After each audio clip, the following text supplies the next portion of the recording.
Yes. Magandang hapon muli sa ating mga kasama. Nandito naman si Kuya Goods nagbabalik. At syempre, kung hindi ka pa nakasubscribe sa ating channel, pasubscribe na lang po at hit mo na rin yung bell para lagi kang updated sa ating mga video. Anak ng tipaklong naman, no? Anong nakakahiya naman talaga kung anong mga pinagsasabi nito ni Bungit-ngit. Ano? Oo. At fake news para ma-discredit si Gutesa. Ano ba ang tawag dito? Talagang gumagamit pa ng mga troll farm. Ayon kay Senador Marcoleta, itong mga grupo ng mga durobo para mawala siguro sa linyada o masisiraan si Senador Marcoleta, ito sila, gumagawa sila ng mga eksena.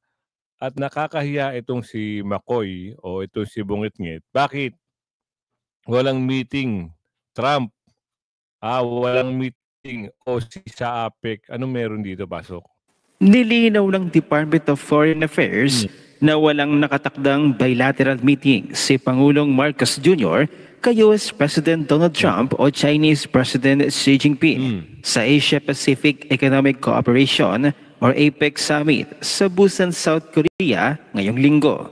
Ayon kay DFA spokesperson Angelica Escalona, there is no scheduled meeting with the US leader.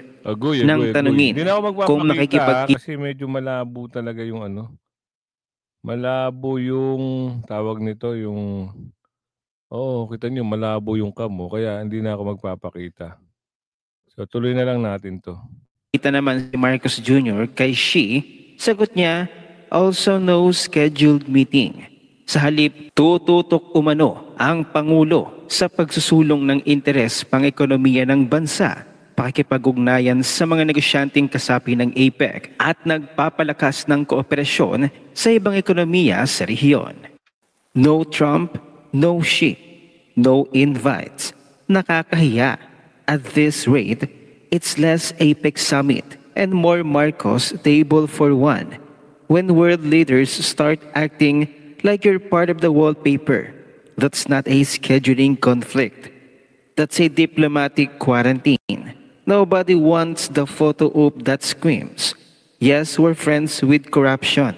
It's the global version of ghosting smiles for the cameras, then sanitizer after the handshake. In short, nakakahiya.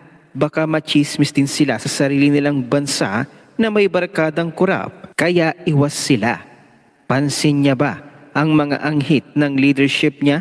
Minsang tinitingala ang Pilipinas sa ASEAN. Ngayon, pinagtatawanan silently. A month ago, South Korea stopped the release of funding or loan grant to Philippine project because of flood control and other infrastructure corruption issues. Habang patuloy na pinaparunggitan at inuupakan ni President Ferdinand Marcos Jr. ang China bilang paghisip-sip sa Amerika, si US President Donald Trump naman ay puspos ang pagsisikap na makipagkasundo sa China para sa ikaayos ng ekonomiya ng mga Amerikano. Ganito rin. Wala tayong magagawa dyan kasi sila ngayon ang nakaupo. Pero ang palagay natin dito, ang pagsisip-sip na yan, kahit sumipsip siya na sumipsip, iba pa rin ang tingin sa kanya ni, iba pa rin ang tingin sa may nakasilip. Iba pa rin ang tingin sa kanya, Nino, ng mga taong bayan, nakakahiya siya. Alam niyo bakit? Dahil bahong-baho na ang pangalan, kahit pabanguhin mo pa yan ng ilang kulo ng pangalan mo at budburan mo ng kaperahan ang taong bayan, hindi talaga babango ang pangalan nyo. Naswertehan lang kayo. Dahil nabudol nyo ang buong Pilipino. Hindi natin alam, baka next time na naman, kaya wag ho kayong magpapabudol sa 2028. Alamin nyo na, at alam ko, alam nyo na kung sino talaga ang mga dumurobo sa kabanang bayan. At ito, ipasok natin. Maganda ito Magandang pag-usapan ito Fake news para ma-discredit. Sino? Si Gutesa, ipasok natin. Kahapon din, ito yung pinakahuling ginagawa nila para i-discredit nila si Gutesa. Opo. Okay. Merong post sa isang page na kung tawagin ay Kabayan Patrol. Nako. Sinirculate ito across sa social media. Ito Viral yung yan. nakalagay na post na kung pwede na si Direk. Ayan. Ayan, sinasabi niya, Orly Gutesa breaks silence. Pinilit lang ako nila Defensor at Marcoleta. Aha. Isip-isipin mo yan, Jay. Gutesa admitted that he was forced to sign a fake affidavit against Speaker Romualdez out of fear and pressure. Ito, nakuha na namin kung sino yung gumawa nito eh. Yung page po mismo. Yung Opo. page na ito, ang ginagamit niya dyan ay mga troll farms, ha? Makikita mo na troll farms kasi pinakita nila rito, ang mga accounts ay Vietnamese eh. Ganun po? May Vietnamese accounts, karamihan ha. Oo. So kung nako. halimbawa sa 1,500 Vietnamese at yung iba pa Arabic accounts, para kunwari maraming Marami sumusuporta. nag-suporta at kumukomment. Opo. Oo, ha. Ngayon, ibalik nga natin doon para makita natin. Kung makikita mo doon sa bandang ibaba, right Opo, side, opo. nakalagay Kabayan Patrol. Kabayan Patrol. Yes po. So parang ginamit pa yung logo nung TV station, opo, oo. isang TV station para magmukhang totoo. So nakikita nyo ngayon kung ano ang kanilang pakay. Opo. Gumagawa ng isang bagay na hindi totoo. Pinilit namin ni Mike Defensor si Gutesa para gumawa ng isang salaysay. Yan ho lumilitaw dyan. O isang bagay na kabaligtaran. Ngayon, anong pakay ng mga... Hindi lang ito dyan, ha? Opo. Kasi kung punta tayo sa pangalawang slide diyan. Yan. Ayan. May requirements ang Meta kasi diyan yung Facebook na bago ka makapag-publish ng ads, kailangan meron silang mobile number, no? Yes po. Para magbabayad. Pinacheck ko yung mobile number. Ito ay nakarehistro sa isang tao na nagngangalang Luis Orbon. Ayan, oh. Luis Orbon. Oo. Okay. So isa sa pangalawang requirements ng Meta, kailangan meron kang email. So makikita mo dyan ang email nila. Ayan o. Hello at cdgminds.com. Ang ano kasi, yung ginagamit nila ay CDG. Yung advertiser is CDG Media Minds. Yes. Ayan makikita mo, no? So yung phone number nakarehistro kay Luis Orbon. Ayan ang email nila. At ang website nila, nandyan din dyan, mababasa mo, cdgmediaminds.com. Opo. Ang address nila ay Pasig City, NCR. Yes po. So, kung nakikinig si Luis Orbon dyan, Kung totoong tao man yan. nagtatago bilang CDG Media Minds sa anino ni Luis Orbon. Huwag ka na magtago sapagkat alam mo, kilala kita. Kilala mo ba? Kilala niyo ba? Masyado namang babaw ang pagtatago kasi nila eh. Halatang-halata. Akala ba nila? Ba? Alam mo, Luis Orbon. Nako. Siguro maaring na-underestimate mo ko na hindi ko kayang suriin kung nasaan ka o kung sino ka. Nako, yan. Makukuha kita eh. Maghintay ka lang. Kasi akala nyo hindi kayo marunong sa computer at saka hindi kayo marunong sa social media no? Hindi ako marunong pero may pamamaraan naman. Ayan, tama po kayo. May pamamaraan tayo dyan, di ba? Ngayon, puntahan natin yung ibang slide natin. Yan. Ayan itong CDG Media Minds ay nag-handle ng 4 na pages sa Facebook yan. Bukod doon, meron pa sila ba? Kaya sila ang sabay-sabay na nag-launch ng fake news campaign. Opo. At binuboost nila, binabayaran nila laban kay Orly Gutesa. Ayan, makikita nyo isa-isa yan, ano? Yung number 1, ito yung Kabayan Patrol. Ayan, nakikita mo. Ang pangalawa, dapat alam mo. Sabi niya, ayan, no? Ayan, makikita nyo yung kanilang post. Ayan, no? Yung pangatlo, balita on the go. Ayan. Ayan, opo. Yung pang-apat, chiefs of staff. Chiefs of staff. Opo. So ito ay puro fake news campaign. Okay. Anong pakay ng mga taong, bakit sila gagawa ng ganito? Ito yung sinasabi ko sa iyo na pangalawa na undermining The whistleblower. The whistleblower. So lahat ng paraan ng Isipin niyo, talagang lahat ng kaparaanan ginagawa na para pabagsakin ang mga Duterte alay o Duterte Black. Sila talaga at malamang merong nagpopondo dyan. Kaso ang problema, hindi na nila mapapaniwala ang taong bayan. O meron naman bumabanat dito, ang Dolomite daw anong gagawin sa Dolomite? Paiimbestigahan dahil ito raw ay sanhi ng pagbaha. Di ba sinagot na yan kung bakit na ang Maynila? Tsaka dekada na yan, bumabaha. Kasi nga, bakit?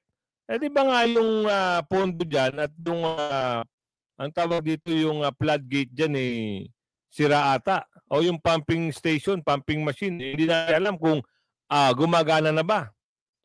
Oo, ngayon gagamit na naman kayo ng pangalan Duterte dito. Para naman mapasira at masira ang pangalan. Ano ang balita dyan, Pastor? Kasado na ang investigasyon ng Kamara sa 389 million peso Dolomite Beach Project. Asahang magsisimula ang pagdinig sa Nobyembre ayon kay Bicol Saro Party List Representative at House Committee on Public Accounts Chair Terry Ridon. Tutumbukin ng investigasyon ng umano'y overpricing ng proyekto na isinagawa noong 2020 sa ilalim ng administrasyong Duterte. Ayon kay Ridon, wala sa NEDA-approved Manila Bay Rehabilitation Master Plan ang Dolomite Beach Project. Isa rin ito sa mga sinisisi sa pakuwi. Sabi na, sa mga Duterte na naman, isisisi. Wala na sila talagang magandang gawin kundi Duterte, puro Duterte. Ulit na pagbaha sa ilang bahagi ng Maynila. Makausap natin ngayon si Bicol Saro Party List Representative Terry Ridon tungkol dito. Magandang gabi, Congressman Ridon. Magandang gabi po. Maraming salamat sa pag-imbita. All set po ang investigasyon tungkol dito sa Dolomite Beach. Medyo matagal na po yan. Bakit din po yan lamang lumabas? Matagal kasi alam po niyo ICI. Yang ka naman, Mr. Tengkoy. 10 years po yung 2015 to 2025. So, right back into the period yung po 2020 Dolomite Beach Project. And in fact, nauna hong resolution po ito bago yung flood control controversy. Pinabilang ho namin saglit dahil nga, syempre, malaki usapin po yung flood control. Dahil binato na ho namin sa ICI yung pong House proceedings, pwede na ho tayo mag-focus. Tigilan nyo na kami. Oo. Pera na natin yan. Wala tayong makukuhang magandang balita dyan kundi pananira. Yan ang kanilang taktika. Iba to sa mga Duterte. Ang alin? Flood control daw inuna. Samantalang kayo may mga baho. Tapos ibibintang nyo. Diyos mio, bibintang sa mga Duterte. Ilang lalahok sa rally na korupsyon November 13. Ito na yung sinasabi natin. Pasok! Ilang retiradong general kaya makikilahok na sila sa malawakang protesta kontra korupsyon sa Nobyembre at 30. Live mula sa Caloocan, nangunguna sa balita si News 5 House Correspondent Marian Enriquez. Marian, una sa lahat, saan bagaling ang impormasyong yan at may banta ba ng kudeta? Jiggy, galing nga yung impormasyong yan kay House Senior Deputy Minority Leader at Caloocan Representative Edgar Erice. Nakipagpulong daw sa kanya itong mga retired general at sinabi nga nilang sasali raw sila sa mga kilos protesta kontra korupsyon sa November 30. Pero paglilinaw nila, Jiggy, hindi nila ipapanawagan ang pagbibitiw sa pwesto ni Pangulong Bongbong Marcos. Ang tanging nais lang daw talaga nila ay pagbabago at reforma. Tulad ng pagpapasanga ng ilang batas gaya ng pagpapatibay sa Independent Commission for Infrastructure o ICI at pagbubuwag nga po sa mga political dynasty. Nais din nilang higpitan ng mga polisiya sa eleksyon, partikular na sa mga political parties at paggastos ng mga partido at kandidato. Kwento pa nga ni Erice ay nakausap daw nitong mga retired general na ito si Pangulong Marcos bago pa ang September 21 rally. Ipinost din ni Erice sa social media niya yung larawan ng meeting nila ng mga retiradong general. Narito ang pahayag ni Congressman Erice. General Senga, dating Chief of Staff, General Sarmiento, PNP, dating DIC. Si General Senga, matapang yan. Naku! General Senga, good job! Sino ba mga sinundan ni General Senga? Si General Llano, si General Lim, si General Esperon. Yan ang mga matatapang na mga yari kayo ngayon dyan. General Senga. Naging commander, kung hindi ako nagkakamali, naging Chief of Staff. Tama, naging Chief of Staff din ng Philippine Army. At napalitan siya ni General Llano ata, kung di ako nagkakamali. I-correct nyo lang po ako kung walang mali ako. Eliseo Rio. Colonel Santiago ba yun? Kasi nainip nga sila doon sa resulta ng investigation. Nawawa ang bayan kung kung ang ipapanawagan ay BBM resign. Kasi ang mangyayari nga, magkakagulo lang lalo. Pag bumalik si Vice President Sara, kanya-kanyang ano na naman yan, paghihiganti. Di ba?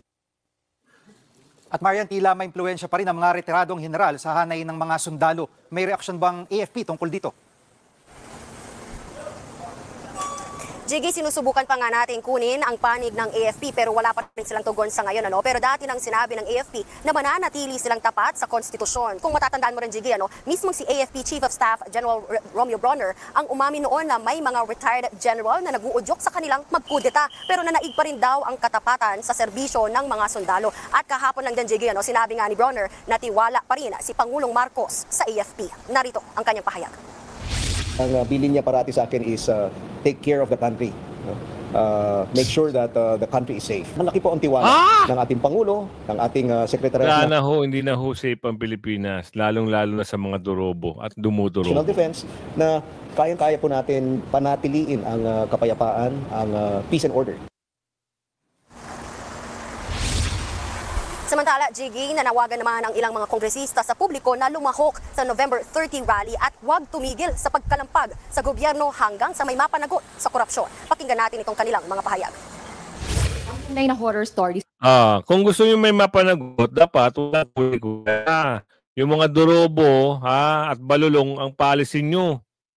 Huwag niyo samahan, huwag niyo isama si BP Sara. Nagnakaw si BP Sara eh. Yun lang ang pagtuunan niyo ng pansin. Kaya sabi ni Congressman Tiangco, kay Saldico, nakita ko ang insertion niya. Naku, ito na naman. Meron talaga insertion eh. Meron talaga. Oo, bakit kasi nadadawit ang pangalan kung wala naman? Meron nga eh. Alamin natin dito. Versions niya. At sabi ko nga, ako may personal experience na nung nagsubok ako na humingi ng additional na 200 million for 3 projects in Navotas para hindi na siya umabot doon sa year 2025, mabuo na yung budget for year 2024, ay yung linapitan ko na go-between, sinabi nga sa akin, may taripa yon. So, yun, at least, of course, hindi si Saldico mismo nakausap ko, kaya lang may nakapagsabi. Tsaka yan, open secret naman yan sa Congress, yung bentahan ng projects. At yan, sinabi rin ni District Engineer Alcantara. No? So, yun lang ang personal knowledge ko. Ang tinatanong, kung tama ba? Yes, tama. Yung doon kay Saldico. No? Tsaka makikita natin na wala siyang intensyon na managot. Di ba? Nung pinapauwi siya ni Speaker Bogie D, ang unang sagot niya, haharapin ko, hindi totoo yung mga paratang, gumawa siya ng sulat. Pero nung dumating na sa punto na deadline na nung kanyang pag-uwi, anong ginawa niya? Ang ginawa niya ay nag-resign siya instead na umuwi. So, ibig sabihin, umiiwas talaga siya. No? And then, 2 beses na siya pinatawag ng ICI. At niwala siyang reply kung bakit hindi siya makakarating. No? So, talagang umiiwas siya. Pangatlo, di ba nakita natin sa news kahapon, yung mga air assets niya, inilabas na niya ng Pilipinas. No? So, kung yung mga personal property niya mismo, inilabas na niya ng Pilipinas, di talagang wala nang balak yun na sagutin itong mga bagay. Again, I will go back doon sa dati ko pang sinasabi sa DFA, na kansilahin na nila yung passport. Huwag na sila mag-intay na makakuha pa siya ng passport sa bansa na walang extradition. No? Again, ang sagot ng DFA doon ay kailangan may kaso. No? Pero yung Section 4 ay maliwanag, may mga pagkakataon na hindi kailangan file ng kaso. At isa doon is yung public, yung national, yung ano matawag doon, ano ba sinabi kong term, public safety, national, okay. Yung isa doon na under Section 4 of RA 11983, yung Passport Act, yung bagong Passport Act, ang sinasabi national security, di ba? Saan ka naman kaya magpa-file ng kaso to determine national security? So obviously, yung pag-file ng kaso hindi sakop kung national security na ang pinag-usapan, di ba? Ito ay madalian, dapat agaran. Kung national security, hindi ka pwede mag-intay. Dapat agad mong gawin, di ba? So, ang tanong, ito ba isang national security issue o hindi? Para sa akin, ito isang national security issue dahil yung galit ng tao, patindi ng patindi. At walang problema yung galit ng tao doon sa corruption sa infrastructure. Ang problema dyan is merong pwedeng mag-take advantage na manggulo. At nakita na natin yan noong September 21, yung hindi naman talaga tungkol sa infrastruktura, tinake advantage nila yung galit ng tao doon sa corruption sa infrastruktura para manggulo doon sa Mendiola. So may national security issue na talaga. Ngayon, meron pa bang ibang dapat managot. Siyempre, hindi pa kumpleto yung listahan na yan. No? Hindi naman magagawa ng ICI yan ng sabay-sabay. At ako'y may tiwala na talagang they're just building up evidence at magpa-file pa sila ng mas maraming kaso. At least, ang maganda dito, may nasimulan ng i-file. National security issue siya, di ba? Yun na lang ang question, is it a national security issue or not? For me, yes, it is. No? Yan narinig nyo kung ano yung mga ang kagustuhan ng taong bayan dito, may mapanagot naman talaga. Hindi naman pwedeng kwento-kwentuhan na lang na ituturo siya. Kung alam naman ng tao na dorobo siya, inubos niya ang kaban ng bayan at nagtulong-tulong silang mga baluga at mga balulong. Oo, at pagkaisahan si BP Sara, nako. Tigil-tigilan niyo na ang tawag dito, mangarap pa ba kayo na boto pang taong bayan sa 2028? Wag na. Kahit kayo ho na nanonood sa akin, wag na yung boto ng mga balulong at mga dorobo. Tigilan niyo na ho. Bumo doon sa alam yung nanakaw sa kaban ng bayan. Wala mangyayari pag mga magnanakaw ubusin. Kasi ang katuwiran yan sasamantalahin ko na. Kasi, 3 years lang naman ito. Ganun ang mga mindset niya. Okay, akong mabuti sa video na ito. Hanggang sa muli, pakilaging share. Bye-bye. At ngayon, November 1. November 1 ngayon. Ano ba yung undas? Okay. Ingat-ingat po lahat. Bye-bye.